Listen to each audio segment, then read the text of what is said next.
Guys, तो Israel और Iran इन दोनों के बीच में जो पॉलिटिकल टेंशंस हैं वो टाइम टू टाइम काफी बढ़ती जा रही हैं और 2025 में तो इतनी ज्यादा टेंशंस हो गई, एयर अटैक्स हो रहे हैं, फिर ड्रोन स्ट्राइक्स हो रही हैं, यहाँ तक कि स्ट्रेट ऑफ हॉर्मुज जो कि काफी ज्यादा बिजी पाथ माना जाता है क्रूड ऑयल के लिए, क्रूड ऑयल की ट्रांसपोर्टेशन के लिए, उसको भी ऑफिशियल्स ने ये अनाउंस कर दिया कि उसको ब्लॉक करने का ऑर्डर दे दिया जाएगा और इस वजह से डायरेक्टली इफेक्ट जो है इसका क्रूड ऑयल पे देखने को मिला। अगर हम स्टैटिस्टिक्स की बात करें तो क्रूड ऑयल $100 से भी प्लस का हो चुका है। अब ये तो हुई कमोडिटीज की बात, मगर इस वॉर की वजह से, इस जियोपॉलिटिकल टेंशंस की वजह से क्या इंडियन स्टॉक मार्केट या फिर इन जनरल स्टॉक मार्केट में कुछ चेंज आया है? ऐसे कौन से स्टॉक्स हैं जो कि काफी खतरे में इस समय और ऐसी कौन सी अपॉर्चुनिटीज हैं जो हम देख सकते हैं 2025 में, इस वीडियो में जानते हैं। Well, let's start from the beginning. अब इस चीज की शुरुआत कैसे हुई? अब इजराइल और ईरान के बीच में जो कॉन्फ्लिक्ट है, अब इनके बीच की जो लड़ाई है वो तो काफी डेकेड पुरानी है, मगर जो इसके अभी जो गर्मी चल रही है वो इस वजह से चल रही है कि रिसेंटली इजराइल ने ईरान के एक न्यूक्लियर साइट पर स्ट्राइक कर दी थी और इसका जवाब देते हुए ईरान ने इजराइल के ऊपर काफी बड़ा शॉट ऑफ एयर मिसाइल्स और ड्रोन्स के थ्रू भी काफी ज्यादा अटैक करा। तो इन दोनों ही कंट्रीज के बीच में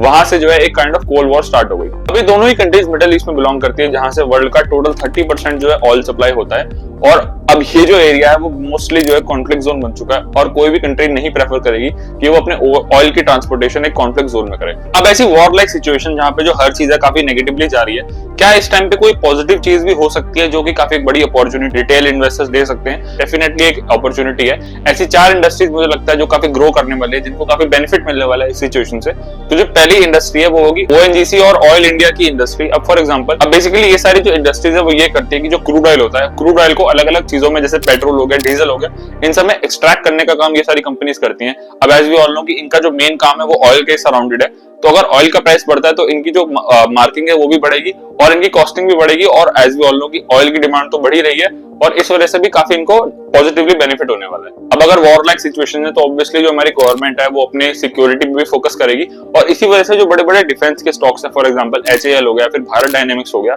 इनके ऊपर जो सरकार है वो काफी अपना एक्सपेंडिचर ऑब्वियसली बढ़ाती है वॉर लाइक सिचुएशन में और इसी वजह से जो ये स्टॉक्स है इनमें भी काफी ज्यादा बेनिफिट देखने को मिल सकता है हम लोगों को। अब अगर हम तीसरी इंडस्ट्री की बात करते हैं जो काफी ज्यादा हेविली इससे इन्फ्लुएंस होने वाली है, वो होने वाली है आपके रिन्यूएबल और EV इंडस्ट्री। क्योंकि अगर ऑयल की डिमांड बढ़ेगी तो ऑब्वियसली जो गवर्नमेंट है और जो नॉर्मल पब्लिक है वो दोनों ही EV पे पुश करने वाले हैं, क्योंकि वहां से उसको ज्यादा इकोनॉमिकल रहेगी चीज, क्योंकि ऑयल के प्राइसेस बढ़ रहे हैं और इस चीज को टैकल करने के लिए EV और रिन्यूएबल रिसोर्सेज ज्यादा बेनिफिशियल रहते हैं। तो बड़ी बड़ी कंपनी जैसे टाटा मोटर्स हो गई या फिर एक्साइड हो गए, जो बैटरीज की कंपनी है, उनकी भी जो स्टॉक है उसमें काफी ज्यादा पॉजिटिव फ्लक्चुएशन हम लोग को देखने को मिला है। जहां पर जो प्रॉब्लम्स है वो बढ़ती जा रही है, स्टॉक मार्केट में ऐसी कौन सी कंपनीज है जिनको हमें वॉच आउट करना चाहिए, जिनसे हमें केयरफुल रहना चाहिए? तो मैंने बेसिकली इसको इंडस्ट्रीज में डिवाइड करा। अब जो पहली इंडस्ट्री है वो है एयरलाइन इंडस्ट्री। अब बड़े बड़े स्टॉक जैसे स्पाइसजेट, एयर इंडिया या फिर एयरलाइंस जितनी भी कोई पॉपुलर है, उन सबके जो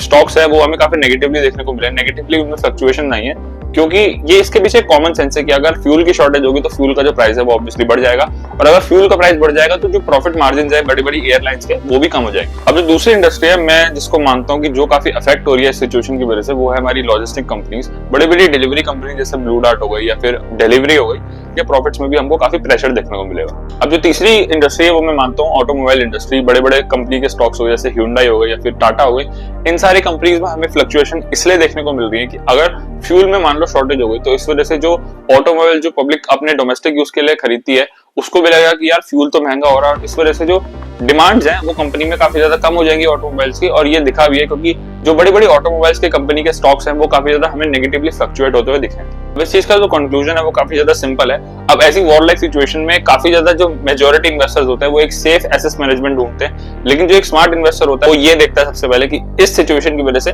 कौन से जो स्टॉक्स हैं उनकी जो जेबें हैं वो भर रही है। जैसे इस सिचुएशन में ONGC जैसे ऑयल प्रोड्यूसर्स और गोल्ड एसेट कंपनीज और गोल्ड की ETF, ऐसी जो कंपनीज है वो काफी ज्यादा बेनिफिट कर रही है। अगर आपको लगता है कि आपको इन सारी कंपनीज में इन्वेस्ट करना चाहिए इस सिचुएशन में, या फिर आप एक सेफ साइड प्रेफर करते हो, प्लीज कमेंट्स में जरूर बताना and subscribe to my channel.